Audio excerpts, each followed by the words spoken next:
A 504 plan is a federal mandate through the American Disabilities Act that requires schools and places of work to provide reasonable accommodations for individuals with disabilities. To be protected under a Section 504 plan, a student must be determined to have a physical or mental impairment that substantially limits one or more major life activities. Some examples of qualifying conditions might be ADHD, anxiety, depression, a health-related concern, or significant allergies. Major life activities are things like learning, thinking, concentrating, or being able to navigate the school building. These students are protected by accommodations to reduce or eliminate the effects of a student's disability that provides a pathway for a student to access instruction. It's important to note that these do not reduce the learning expectations, do not fundamentally change the curriculum, and do not dilute the substance or purpose of the material. Depending on the student's needs and how their disability might impact them, some examples of accommodations could be things like a different spot or different type of seating within a classroom, extended time on assessments, or a different support to access learning and instruction like speech to text or text to speech. All right, so in terms of articulating plans to LFHS, so during course registration in February, family and students will meet together to select freshman classes and then also review the existing 504 plan with the LFHS team. So the team will discuss current levels of performance, what accommodations are already in place, and help ensure students are set up with the appropriate supports. LFHS school psychologists and the school nurse serve as 504 case managers. So case managers will communicate all freshman 504 plans and accommodations with teachers at the beginning of the school year. At LFHS, you can always contact your child's school psychologist, school nurse, or school counselor to help problem solve issues, concerns that arise related to the 504 plan. All right, so in terms of middle school versus high school, so the 504 plan accommodations may remain exactly the same, while others may change or be removed as your student transitions to high school. All changes or modifications of 504 plans will be discussed and mutually agreed upon at the transition meeting. Some examples of changes may be rewording for consistency of plans in the high school level, eliminating accommodations due to supports being built into the classroom setting already and not needing to be separate, and also the developmental appropriateness.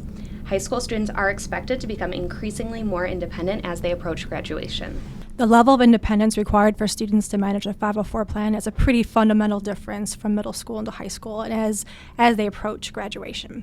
So our 504 plan meetings are designed to promote self-awareness, independence, self-advocacy by asking students to reflect on their school day and how their needs impact their education. And these are the skills they will need as they transition to independence in post-secondary life, in particular if they look to apply for accommodations at the college level, which many of our students choose to do. So in terms of our annual review process, we do review Section 504 plans each year. They look a little different depending on the grade level of your child. So freshman year, we have a full team meeting with the family. It's very important, and typically early on in first semester. And the team members will include counselor, school psychologist, a nurse if need be, the 504 plan coordinator, parents or guardians, the student, dean of student if it's applicable, social worker if they work with one, and a teacher if necessary.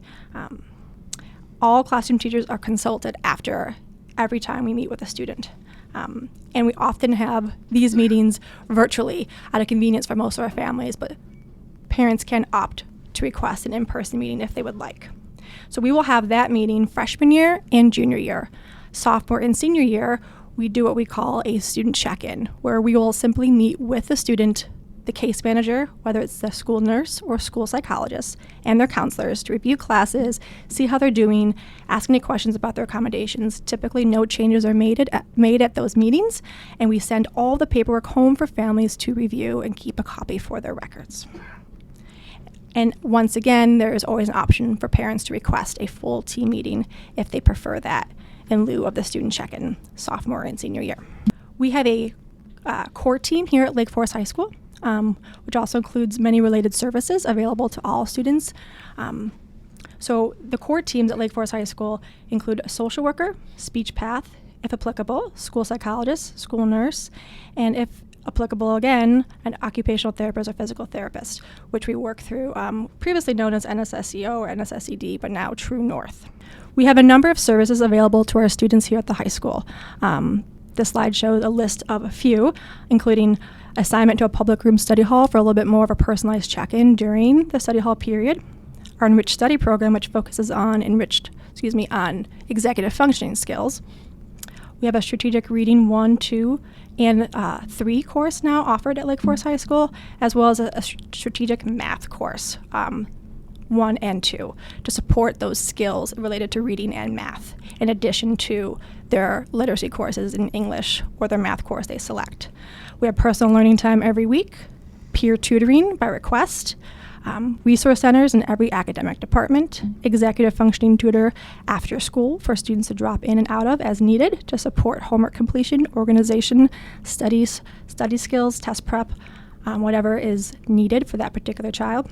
We have a NET program called Navigating Educational Transitions to support any students with extended absences related to hospitalization.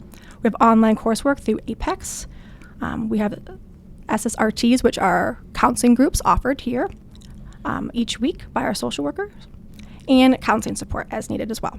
This slide shows the contact information for the counseling department, core teams, and Section 504 plans personnel. Please do not hesitate to contact anybody on this list if you have any questions. All emails are included. We appreciate the time you've taken to watch this and to listen. And again, thank you, and go Scouts.